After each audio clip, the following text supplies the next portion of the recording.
Hey guys, and welcome to another one of my #1 Sentai Gozyuger episode commentary and reviews.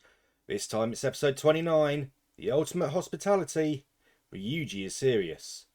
And remember, if you do like what you see, please remember to like and subscribe. It just means a lot on a small channel like this. And one other thing, if you haven't been keeping up with my Megazord or Daijujin build, Pteranodon is finally done. Issue 76 parts. We finally finished this. And look at the size of this, I really recommend watching these videos because this thing is absolutely huge and it's absolutely brilliant. Anyway, let's get into the episode. The episode opens with Ryuji meeting with Tegasword, who says farewell before melting away, and Ryuji wakes up with a start, breathing heavily.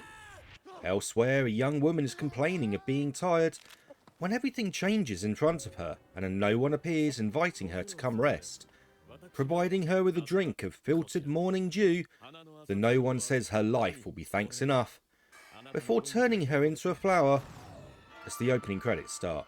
At Taiga Village, Ryuji is still distracted from his dream, enough that he overpours Kinjiro's coffee, before saying they need eggs, and he leaves the cafe. Watching after him, Hirero smells a No1.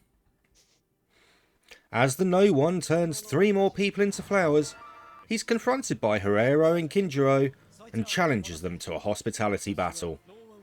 Kinjiro says they should get Ryuji, but Hirero says he's known as the Butler Lonely Wolf and broke sales records at his butler cafe. But when it actually comes to his hospitality, the woman leaves in disgust, as Kinjiro questions where he worked, before he takes over, serving boiled eggs to a man, before scaring him off as he pushes the whole plate on him.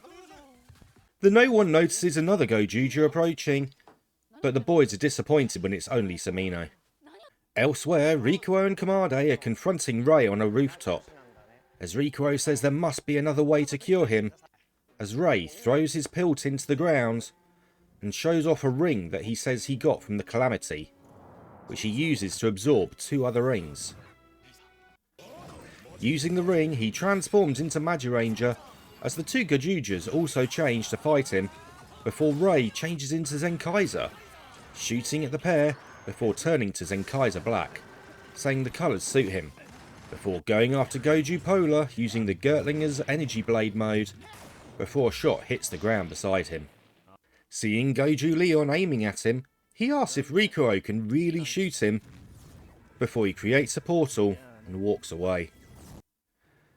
Elsewhere, Ryuji is looking at a piece of paper while sat in town, when he stops a man from stealing his purse. Taking the time to talk with the man, he calls it a time of trials, and tells the man of Lord Tegasword, before offering him a 50% off voucher, saying come here if you lose your way. Continuing his walk, he hears the negativity in the people around him, and decides the world needs Tegasword with all of his rings. Back with the No1, the Gozyugers are laid out relaxed in front of the No1 as it prepares to turn them into flowers, when it's stopped by Ryuji. As Ryuji takes his turn and prepares some matcha tea, he sees a melting Tegasword in the cup, and falters, spilling the tea in the No1's face, as they are then transported outside and Briden's attack. As the Gozyugers transform and rush into fight, they are blasted by Bouquet and Candless, as she in turn is confronted by Tegasword Blue, declaring that her true love makes her invincible, as she admires a Rikuo fan. She shoots at Tegasword, as Kinjiro picks up the No1 hospitality, before flying up and dropping him in front of Candless, who bats him away. Rikuo continues to flirt as he shoots back, as Bouquet starts to wonder about his lines and his moves, before calling herself a fool and retreating. Back on the ground, the Bridens are defeated, as the No1 attacks with the soul of hospitality. Ryuji compliments the monster on his flowers, before offering him a room full of pictures of the No1, before using that to turn the tables and attacking the No1 with Finish Finger and finishing it off with Tyranno Crush. And we get winner, Goju Tyranno. Herrero says he's glad Ryuji has gotten over what was bothering him, as Ryuji approaches him and hands over a letter of challenge, explaining that he's terrified Taiga Sword will be beaten again. He must gather the rings, and he will start with Tono. He transforms, and as Herrero says he will be serious as well, transforms straight into his powered up form as the two begin to fight, with Goju Tyranno even pounding Goju Wolf through the floor, before Wolf uses his Orca booster to shoot at Tyranno, before laying into him with a flurry of slashes, and declaring Tyranno his prey, he finishes him. And we get a subdued winner Goju Wolf, and Ryuji falls to the floor with his rings tumbling towards Herrero. As Ryuji staggers to his feet, he says he leaves it in Herrero's hands, and he walks past the other Gojujas. Rikuo stops him and asks if this is the end for him, and Ryuji replies he's setting aside his ego, and it's important for someone to get all the rings for Taiga Sword, even if it's not him doing it, as he puts up his hood and walks away, as the Tyranno ring flies off, only to appear in someone else's hand as the episode ends. Okay, so that was an interesting episode. I'm a little annoyed in a way, because the opening of this episode refers to the events in the summer movie No.1 Sentai Gozyuger, Taiga Sword of Resurrection, which I can't watch. I'm not in Japan. I can't go to the cinema like that. I can't see it. I mean, sure, I could read about it, which I think I've done a while ago when it first came out. But that's different to seeing it. When he started going on about, oh, like, Prentice, I think it was, like, did this to take us, I'm like, what? Who? Have I missed an episode or something somewhere? Started, like, going in my mind, going back, like, no, I don't know. Who is this? And I literally had to go on the fandom wiki to look through and try and find him in the list of enemies, just to find that, oh, he was in the summer movie. Well, I can't watch that. And I'm wondering, is this going to adversely affect, like, people watching this series going on? Like, you know, I mean, Ray, apparently he's got something to do with the Calamity, which sounds like, I think from the listing on the wiki, it looks like it's the boss apprentice.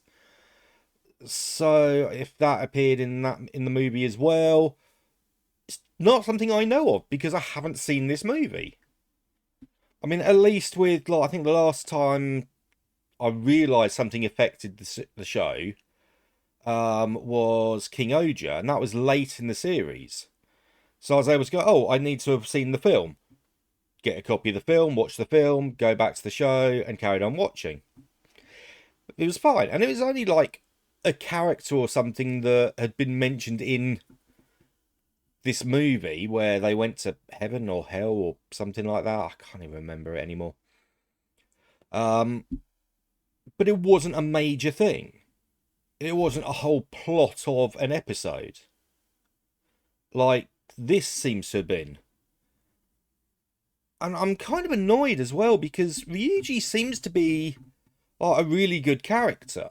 I want to know more of him. I want to have more Ryuji focused episodes. And all of a sudden, he's gone. He's been beaten, he's lost his ring, off he's going. And I get this was something that needs to happen at some point in the show, even if it happened in the last couple of episodes, but I want more Ryuji episodes. You know, this is the character that has the closest bonds with Taiga Sword, that, you know, he knows the history. He was the one who read The Legend of Taiga Sword, or whatever the book was, when he was a kid. So, I want more of him. Not to mention that, you know, he's super strong and can be quite amusing at times on the few bits, the few times that he gets to actually shine.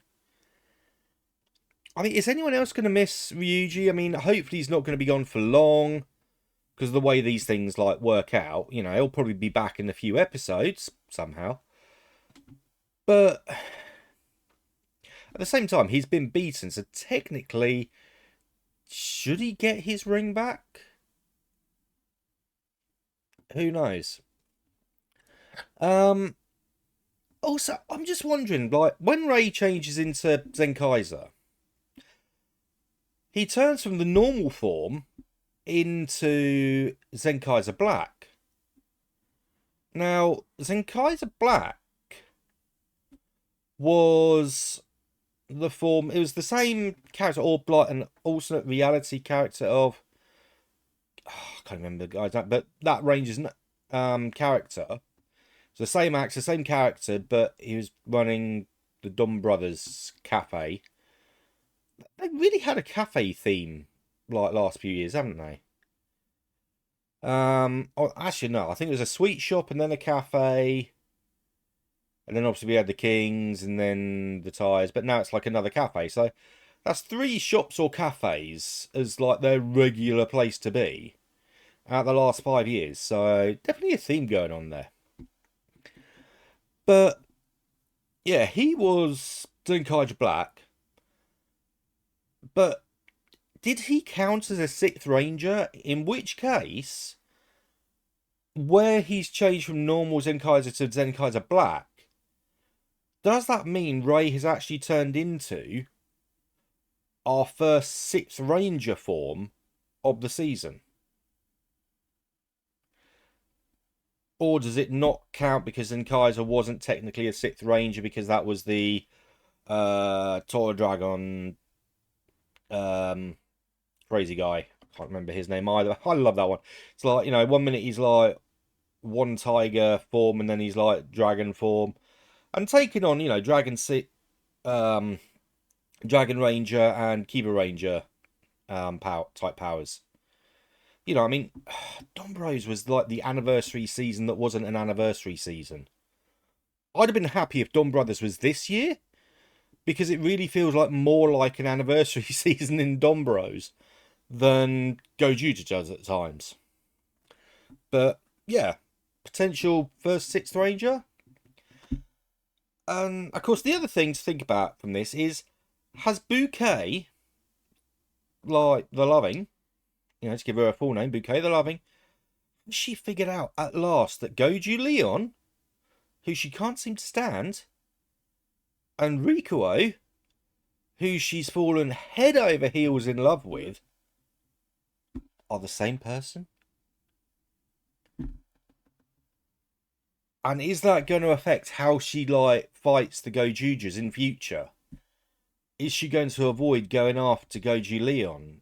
Or even potentially join the Gojoogers? Like, Kyoryuger.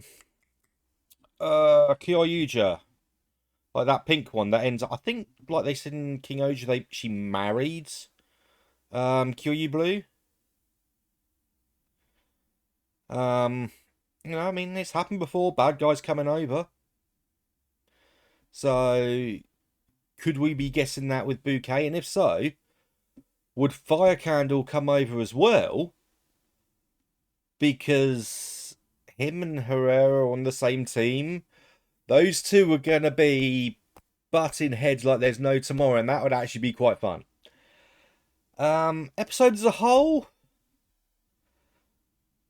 I don't know. I mean, we seem to have like a couple of different. We had the bit with Polar, Leon, and Ray, which just sort of seemed to be a little bit in the middle that went nowhere. So that's one storyline. We had the whole Ryuji storyline, which results in Ryuji no longer being a Gozyuger, and his worries about Tegasol, but that's all tied in with the movie, so that kind of takes away from that storyline. And then, of course, we've got the Monster of the Week, which, yeah, is okay, but we cut away from it so much that And also, I mean, the hospitality thing just felt a little bit too close to the manners one. I mean, especially with, like, Herrero doing so badly. Although I did like his butler thing. Like, yeah, here you go. Enjoy. What is the sucking on the flowers thing? What is that? Why does it... I don't get it.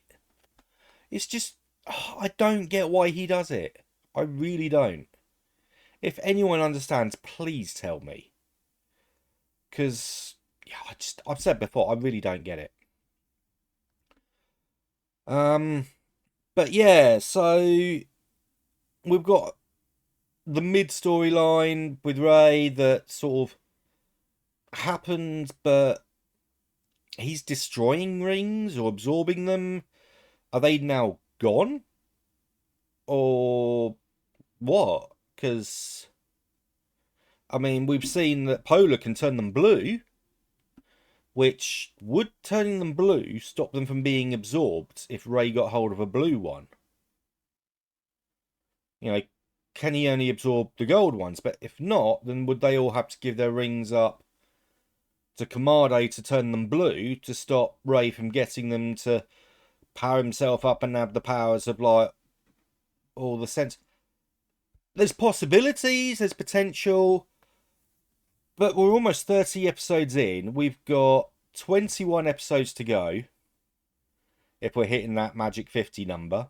Assuming we're not going slightly over or slightly under. Who knows?